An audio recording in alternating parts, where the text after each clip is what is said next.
We have already discussed relations are the subset of Cartesian product. Today, let us see the three types of relations or when a relation becomes an equivalence relation.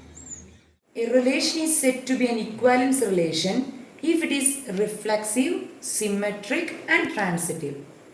When a relation is said to be reflexive, if a particular element is related to itself, for example, if A belongs to R, then we can say that this relation is reflexive. Similarly, what is symmetric relation? If a particular element A is related to B, that is if ordered pair AB belongs to R, which implies B is also related to A. That is BA belongs to R. If such a thing happens, it is known as symmetric relation.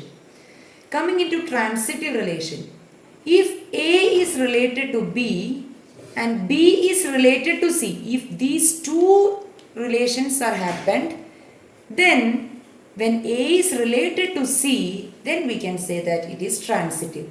If these three things happens together simultaneously, we can say that that particular relation is equivalence relation. Consider an example. If R is a relation defined on set of all triangles such that T1, T2 belongs to R, if T1 is congruent to T2. That is, if T1 is one triangle, T2 is another triangle, they are related if and only if they are congruent. Okay. So let us prove or let us check whether this is an equivalence relation. Coming into reflexive. See, we all know that one triangle is congruent to itself, isn't it? So, T1 is related to T1 itself. So, we can say that this particular relation is reflexive. Coming into symmetric property.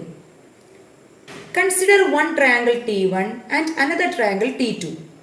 Suppose T1 is congruent to T2, then we can say that T2 is also congruent to T1, isn't it? That is, if T1 and T2 are related, then T2 and T1 are also related. So, symmetric is also proved. Coming into transitive relation. Let T1 and T2 be two triangles. They are related. That is, T1 is congruent to T2. Also, at the same time, T2 is congruent to T3. Then, it is clear that T1 is congruent to T3, isn't it? Once again, first triangle is congruent to second triangle and second triangle is congruent to third triangle. These are the two conditions that we are considering. So, from these two conditions, you can say that first triangle is congruent to third triangle, isn't it? That is, if T1 and T2 are related, T2 and T3 are also related, then it is easy to say that T1 and T3 are also related. So, it is transitive. Since this particular relation is reflexive, symmetric and transitive, we can say that this R is an equivalence relation.